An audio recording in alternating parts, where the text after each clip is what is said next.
Bellingham Parks and Rec and Whatcom County Museum. I want to thank you for joining us this evening for the second travelogue of our fall series. We look forward to seeing you again in November for an armchair journey through North Korea with Jake Strauss. Before we get started, I want to thank you for taking this moment to silence your cell phones if you haven't done so already. And tonight we are joined by a local photographer, teacher, and longtime Skagit Valley resident, Andy Porter. Tonight, Andy will share everything he knows about camera settings, locations for great night sky imaging, and any other tips he can think of. Andy is currently a photography teacher at Burlington Edison High School and teaches photography classes for adults through Bellingham Parks and Rec, Burlington Parks and Rec, and the North Cascades Institute. Through Bellingham Parks and Rec, Andy will be teaching a beginner's level 1 class on Tuesday, November 15th, and an intermediate level 2 class on Thursday, December 1st. There's some flyers in the back over there if you'd like to grab those for some more information. Those are both starting at 6 o'clock at Fairhaven Park in the pavilion. We got some snacks in the back, and there's also a sign-in sheet if you are interested in giving a travelogue at some point. And without further ado, please help me in welcoming Andy Porter.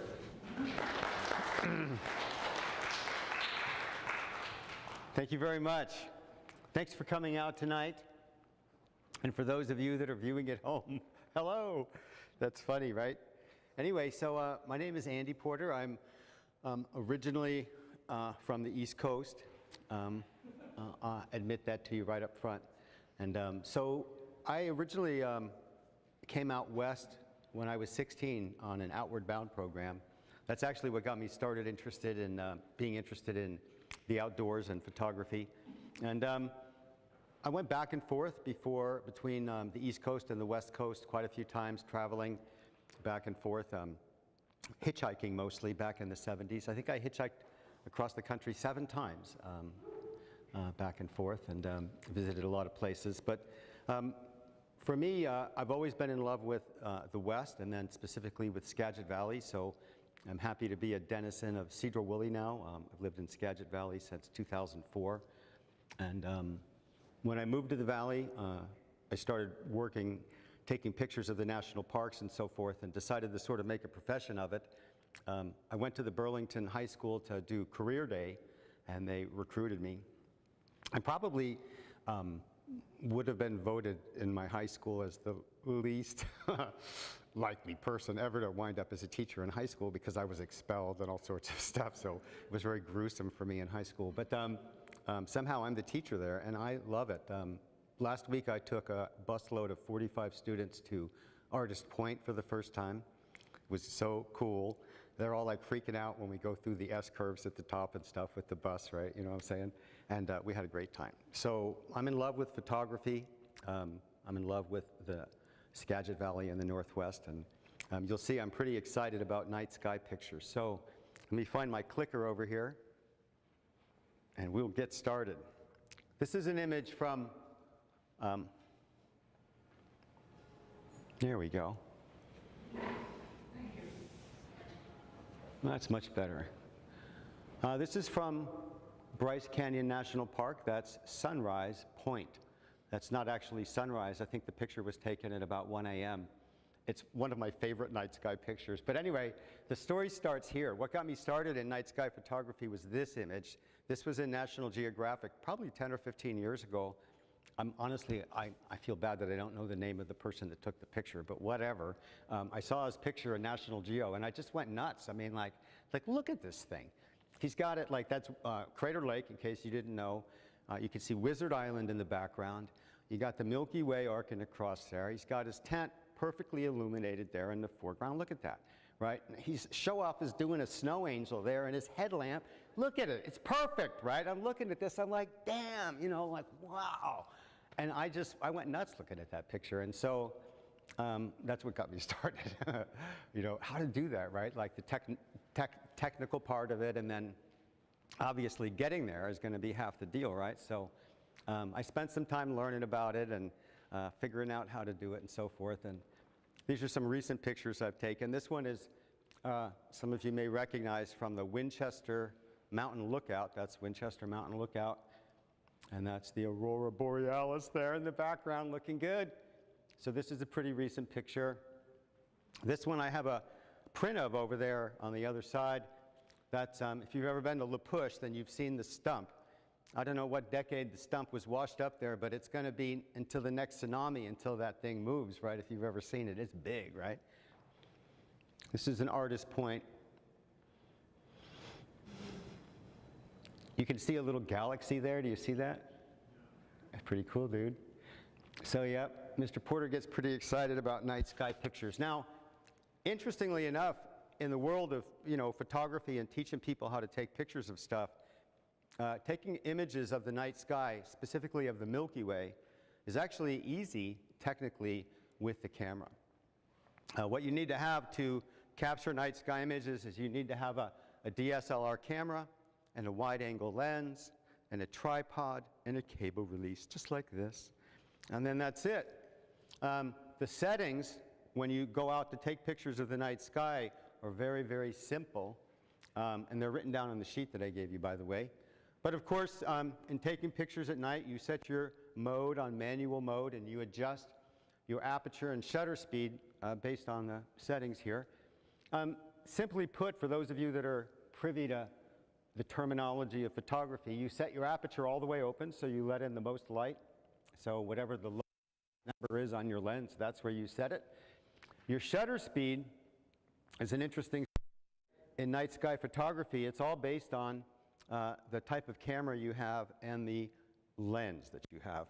On the back of the sheet that I handed out is a chart called the 500 rule. You can also find it online pretty easy. It's pretty ubiquitous. And the 500 rule explains to you in numerical fashion what your maximum shutter speed can be. When you're taking pictures at night, you can have two things happen. You can have your stars look like little pinpricks of light, which is what you want, or you could also do a really long exposure where the stars become arcs, right? But between those two things, right, there's like a smudgy point, right? If you let your exposure go too long, then the stars stop becoming little pinpricks of light and they become long smudges. So there's a maximum amount of time the shutter can be open when you're taking a night sky picture, and that's what the 500 rule is. So based on the focal length of your lens and the type of camera you have, you figure out what the shutter speed's going to be, and you put that into the camera. And then you set your ISO at about 3,000, 3,200 is a good setting, and that's it. And then you just walk around and you take pictures. You just have your little cable release, and you just point the camera at the sky, and you take pictures with it, and they come out. It's really that simple. Really don't have to do too much more than that. The only tricky part, really at all, of taking pictures at night, technically, is the focus on your lens. The settings don't change. Once you get up there and you're taking pictures at night, you set your ISO, your shutter speed, and your aperture, just like I said, and they never change the whole time you take pictures the whole night. When you take pictures normally in the manual mode, you have to constantly adjust usually your shutter speed, maybe your aperture, and once in a while your ISO. But when you're taking pictures in the night sky, you never change any of the settings, ever. And so it's easy. You're just basically pointing the camera at stuff and taking pictures and then seeing how they came out. It's pretty exciting. Now, the focus part of it can be a bit tricky, but it's not that tricky. There's a little icon here that shows how to do it. The thing is that at night, you can't use the autofocus on your lens. If you put it on autofocus and you point the camera at the sky at night and you try to focus it, your little servo motor will go crazy and it will never focus. So in order to focus at night, you've got to set it on manual focus, and you can check it out there. So anyway, that's the technical aspect of all this stuff.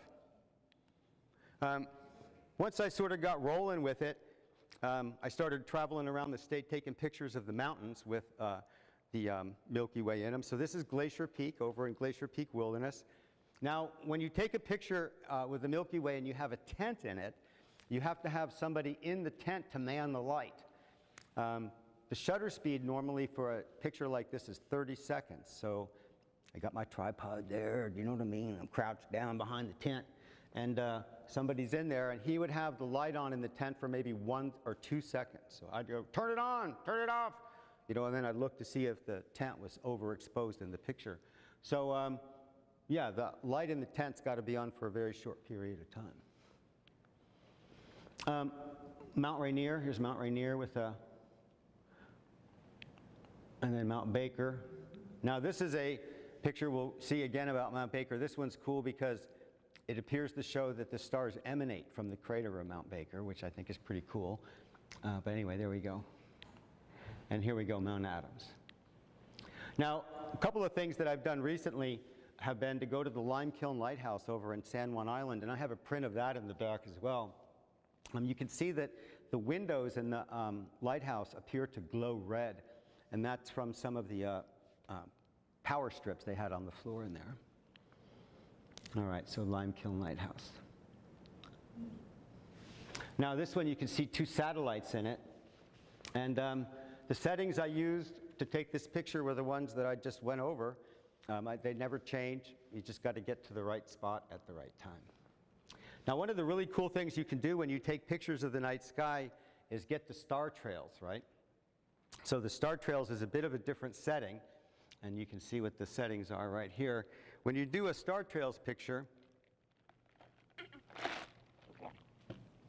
how it's going to look is depending upon whether you're pointing north or south. If you're pointing north towards the North Star, then the stars are going to appear to revolve around in a set of concentric circles around the North Star. If you take a picture, this is the picture of the same thing but with a 30-second exposure. So that's a 30-second exposure, and that's a 20-minute exposure. This is a Mount Rainier with a 20-minute exposure, and Mount Rainier with a 30-second exposure. So it's kind of cool when you go to take pictures of the night sky to do both, right? You know what I'm saying? You take pictures at 30 and then you take pictures at 20.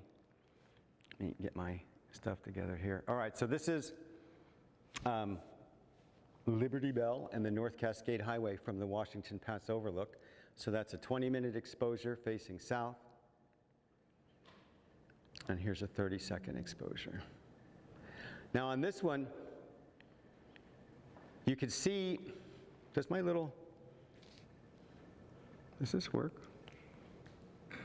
Oh, I don't see the pointer. But anyway, you can see the silhouette of the Milky Way there. Do you see in this picture where the Milky Way is? And you see the silhouette of it there with the 20-second exposure, or 20-minute exposures. Now, when you're facing south, the stars flash through the picture laterally. They don't even go straight. They kind of curve, which is kind of cool, right?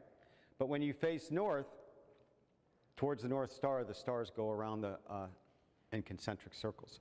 Now, there's all sorts of fancy ways to take pictures of the night sky, and I kind of just do it real simple. Oh, cool. Oh, thank you. Thank you. So, you know, I've heard of stuff where you do photo stacking or you take multiple images and then you merge them together, and I don't do any of that. Basically, what I do is I get my tripod there, a trusty tripod, and I just set the camera on it and get my settings straight. My little cable release over here, I can just push the button to take the picture and then just go walk around for 40 minutes and have lunch or something, and then come, not lunch, or you know what I'm saying? It's dark out, and then come back and then just flip the switch, and then bang, you get a picture like that. One of the cool things about taking pictures of with 20 or 30-minute exposures is that the resolution of the picture is really clean.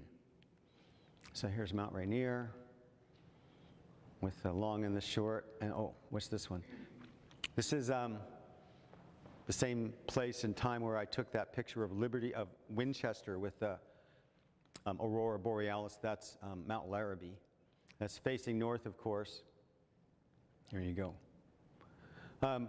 This is from the Diablo Overlook on the North Cascades Highway. Now here's two pictures. Probably you've all been to Picture Lake, right? The most photographed spot, right, mountain in North America. So this is the 30-second Mount Shuksan and the 20-minute. I think this one has a meteor in it.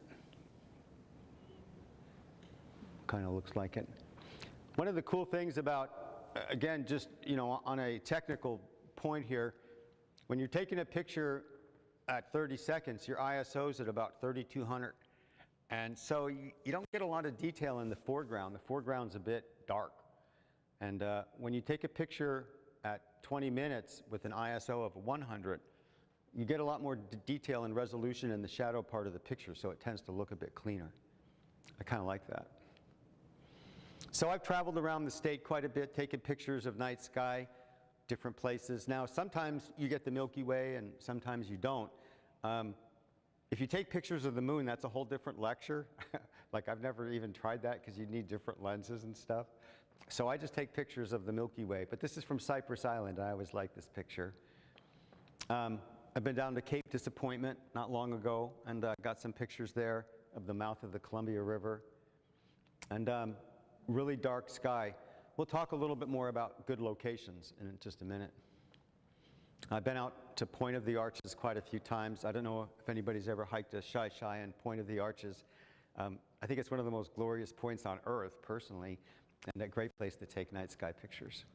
The stump, and there's somebody on the stump. Eastern Washington is a great place to go. I went not long ago and stayed over a new moon in Sun Mountain Lodge. And up behind Sun Mountain Lodge, there's some trails. I just wandered up there at night, took a couple of pictures. This was one of them. This was like a 40-minute exposure. That's from Sun Mountain. Over in Eastern Washington, there's all sorts of cool places to take pictures. The sky is so much darker over there that it's much easier to get a good image. I looked around for abandoned buildings over there, and I discovered online the Govan Schoolhouse.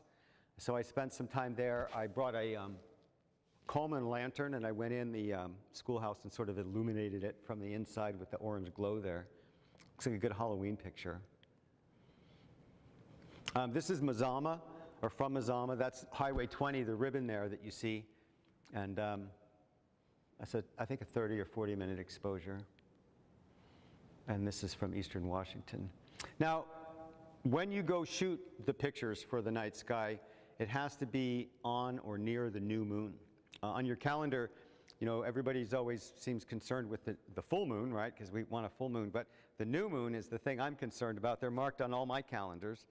And the new moon is when there's no moon in the sky. So you don't have to go on the actual new moon, but you basically have a 2-day plus or minus window. You have a 5-day window each month, really, where you have good opportunity to catch a picture of the Milky Way. Of course, over here, not only do we have to worry about having the new moon, but no clouds. So sometimes the confluence of both doesn't work, but when it does, it's pretty glorious, right? So you have to go when there's no moon in the sky. The moon reflects so much sunlight back that the stars really get washed out. It's really, I've tried to sort of cheat it, and it doesn't work. This is the Palouse Falls under a full moon. Look how bright that is. And this is under no moon. I've gone to the daffodil and tulip fields countless times at like 2, 3, 4 in the morning, you know, during Tulip Festival, just trying to get that, you know, the glorious picture of the, you know what I'm talking about, right? The Milky Way over the tulips and all that, right? It's just not happening. Here's daffodils on a new moon. Now what does happen is this. This is a picture from Zion National Park. This is the famous picture down the river, right? And where all that glow is the little town called Springdale. I think it's Springdale. It's right near Zion. And anyway, you can see the whole bottom part of the picture is washed out. It looks like there's a cloud. And that's not a cloud, my friends. That's lights. So you could see the satellite there in the middle of the picture and the planet and Orion and so forth. But the whole bottom part of the picture is washed out.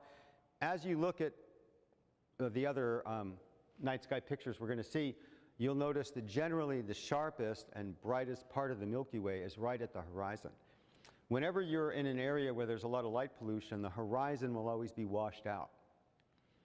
This is one of my failed attempts of capturing the Milky Way down at the tulips. This was on a very clear, very cold, pretty cold for that time, and right on the new moon. And like the whole horizon there, I mean, it's like 1 in the morning or something. Look how it's all washed out. You can't see anything. Now, there's several spots that I just love to go for night sky. Firstly is Washington Pass. Washington Pass Overlook is just an awesome spot. You can just, drive there. It's like an overlook, right? You can park, there's restrooms, there's a little paved trail that goes to the overlook, and you can stand there with this view, and when cars go by, you can capture the headlights. I mean, what could be cooler? Liberty Bell looms above you. The Milky Way, as the planet rotates, as the evening progresses, it appears from your view that the Milky Way will arc over to the right. So, you know, maybe like at 11 p.m., the Milky Way will come up, and then, you know, 1, and then maybe by 2 or 3 in the morning, the Milky Way will be right above the Liberty Bell there, if you see what I'm saying. And then it swings over to the right there as the morning comes. So, due to the rotation of Earth and all that jazz. But this is a great location. I love that spot. Right when you go up on Highway 20, and as you turn left into the driveway, right, for Washington Pass Overlook, this is where I took this picture. The car was heading east from Cedro-Woolley towards Winthrop, and as it passed, right, after the headlights passed, I got the taillights of it zooming past, right, so that's pretty cool. I like that one. And the sky is so dark at Washington Pass. I mean, you're far away. It's a 2-hour drive, goodness gracious, right, from here, or from Cedro-Woolley anyway, further from here. And it's very dark, so it really gets some nice resolution shots. This one, it's not always open, right, but I always go there in the winter when it first opens, or in the early spring. I don't know how many satellites are in this picture, but I looked at it once on the computer. I think as many as 12. You can see, I don't know, 3 or 4 of them pretty easy there, right? But I think there's actually 12 satellites in that image. So here's another one. So I don't know how many times I've been there at night, like 50. I've slept there, right? It's kind of cool. There's a whole network of people that go and take night sky pictures. I'm there all the time, either at Artist Point or Washington Pass, and there's always a lot of fun people there. It's kind of cool. Diablo Overlook. The cool thing about Diablo Overlook, well, you guys are up here in Whatcom, but for me in Skagit is that it's always open. You can always drive up there. Artist Point closes, Highway 20 closes, but Diablo Overlook's open all year long, so you can get up there in the winter and get some nice night sky pictures there. You get a good south-facing view from there as well. Now, of course, one of the best spots is Artist Point. I've been there countless times. When I do classes through the North Cascade Institute, we'll meet in the town of Glacier, and then we'll all drive together up to Artist Point and then take night sky pictures. And it's just a fantastic spot. So many good images you can get up there, either at Picture Lake or up at Artist Point. We saw this one before. There's another view of it. Those little snowmelt ponds are just glorious, right? Closer to where I live, have any of you ever driven up to the Samish Overlook? Know where Samish Overlook is? It's, you know, there's a gate there, and it says it's gated. It's not gated. So trust me. And I've been there many times at night. So it's a good spot to go, and you can see the Milky Way reasonably well, but you see the bottom of the horizon where it's kind of washed out? That's the light pollution from that's the refinery over there in Anacortes. This is an older picture from the Samish Overlook. Again, you see the whole bottom part of the picture is kind of washed out there. This is an old picture again. With the light pollution near Cedro-Woolley, you really see very little of the stars, right? Now, when you take night sky pictures, you know, when you get your camera set up, if you actually go out and give it a try, I hope you do, right? The only real thing that you have a consideration on is, do you want your picture to be, you know, in the horizontal mode or the vertical mode, right? In the horizontal mode, the picture is like this and it's wide, and in the vertical mode, right, it's more of an up and down type of shot. And that's really all you're doing, is you're just maybe adjusting it from horizontal to vertical and then just moving the camera around and taking the pictures. Really, that's the simplicity of it. As you could probably tell from my description of where to go, the hardest part is getting there at the right time in the middle of the night. You see what I'm saying, right, with your stuff? But the rest of it's like, it's easy.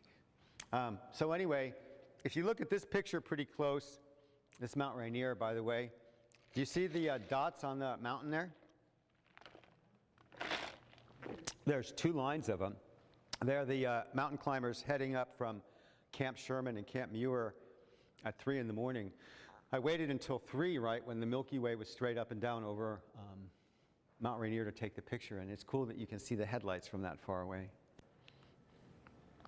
Now, fire lookouts, you know, again, once you start to take pictures of the Milky Way, like you get the stars, you're like, oh my God, I got the stars on a picture. It's like the coolest thing in the world, right? It is. But then you start thinking of like, what else can I get? You get greedy, right? You know what I'm saying? You want something else in the picture, right? In addition to the, Milky Way and all that jazz. So fire lookouts has always become a really cool one for me. And I've spent the night in Winchester and Park Butte many times, taking pictures and stuff. So this is Winchester. My friends are looking at their iPhone. They're illuminated by it. It's beautiful. This is another picture of Winchester. What a great lookout tower, and what a fantastic spot for night sky photography. This is Park Butte Lookout. Now, you know, I've kind of had a little experience with this, as you can see, and so one of the things I have in my bag is just a cheap flashlight that you can set on the ground, and it sort of stands up, and it has sort of a yellowish glow to it, like an old incandescent bulb. And I bring that with me. It's really dim. But when I'm out of the lookout tower and setting 30-second exposures, that dim light becomes a nice bright orange glow inside the lookout, right? Isn't that cool? Another picture of Park Butte. Now, illuminating the tent. This was a fun picture. So I've got a really killer tent. That's like I've had that tent forever. And so I got my kid, this was a long time ago, and his friends, and so we went and we set up that tent. That's on Baker River. And so first of all, as soon as I set up the tent for them, all they did was get in the tent with their electronic devices, and they wouldn't come out of the damn tent, right? So that's what happened first, right? Turn those damn things off, get out here. Anyway, save the battery. So we saved enough battery at night, and then they sat there. And again, this was a really easy picture. You look at this, you go, oh, wow, this is easy. What'd you do? You just had the camera set, right? All the settings, 30-second exposure. There's the camera. I took a picture like a test, and then I go, all right, you little people over there, I'm going to, turn it on. And they just turned on their iPad and turned it off, and that was it. Took 1 second. It's kind of cool, right? So you could, imagine and create all sorts of fun stuff with tents, with people. You can run around in front of the camera. You can do all sorts of stuff. But anyway, this is a kind of a cool tent one. I like that one. This is a tent one from the Enchantments. Kind of glowy. This is my favorite tent. Ooh. This tent's not as good. You can look at that. You see? You see what I'm talking about? Mm-hmm. You know. Anyway, this is Star Trails with Mount Baker, pretty recent one. Sahali Camp. Now, a lot of times you capture satellites. I mean, I think I capture satellites probably every time I take a picture of the night sky, if I look closely on the computer. Sometimes you actually get pictures of meteors, and meteor pictures are cool. They have a telltale signature in that with the meteor, it's definitely clear that the bottom, or one end of it is a lot fatter than the other end, right? With a satellite, both ends are uniform, right, as it just streaks across the sky. But with the meteor, like in this picture, you can see kind of has a fatter bottom and then like a tail at the top, right? So it's definitely a meteor. I've been up to try to take pictures of the meteor shower many times, like at Washington Pass or Diablo. And what inevitably happens with me is that I'll demonstrate what happens. It's funny, right? I don't know if this happens to everybody else, but I'll have all my settings and I'll be taking pictures of the night sky facing this way, but I'll be looking this way, and then I see all the meteors, and I'm like, oh shit, they're over here, right? And then I turn around, and you know what I'm saying? I never get them, right? So, or rarely. But they're a little tricky, but it's really cool to get a meteor. The aurora borealis is something we'll take a look at here in a minute. I've gotten a few pictures of that. Here we go. So this was the first time I got an image of the northern lights when I was at Washington Pass, and I was surprised. I didn't see anything with the naked eye. I was looking north, And the picture popped up on the back of my little screen on the back of the camera, and I was like, whoa, what are they doing down there in Winthrop tonight? What's going on? Are they having like fireworks? What are they doing down? You know what I'm saying? Because it was chartreuse. Like, who ever heard of that? But then I found out that the northern lights sometimes look like that. Ooh, did I pick up the wrong one? Sorry. Ooh. What did I do? All right, I did something. Just a second. Sorry. Oh, there we go. This is a picture I took recently at Picture Lake. It had some northern lights to it. There's another one. Now, the northern lights thing is kind of finicky. Have you ever seen the aurora alerts online where they have these? Okay, you're not crazy photographers like me. So there's this thing where you can get online where it's an aurora alert, and I would think that they would have pretty good prediction of when the northern lights are going to come, but they don't. A lot of times there will be like an alert, and then you go somewhere, and then they don't show up. So for me, the places I'm going to go to take pictures of the northern lights take a long time to get to, so I've been a little dubious on following, you know, when the thing is. But I've been lucky enough to get a couple of pictures. So this is from Picture Lake. We saw this one before. That's from Winchester Mountain. Does anybody remember Comet Neowise? No? It was during COVID. It was the comet that came from another galaxy, right? Anyway, this is a picture from Baker Lake that has the comet in it and some northern lights. And then this is a picture that I captured recently. So I haven't gotten a lot of good pictures of the aurora borealis. Here in Washington, I've seen a couple from Bellingham and from Anacortes and so forth, but I haven't been lucky enough to get any better ones than those. Night sky photography for me is really just a thing that I think about all the time.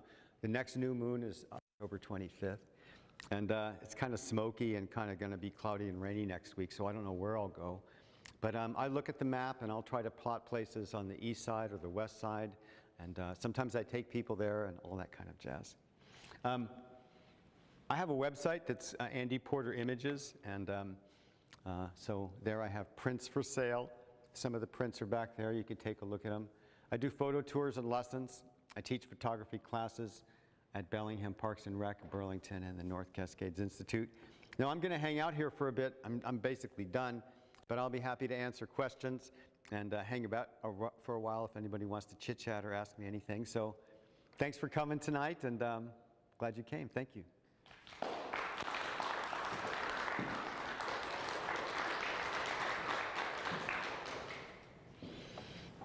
Yes?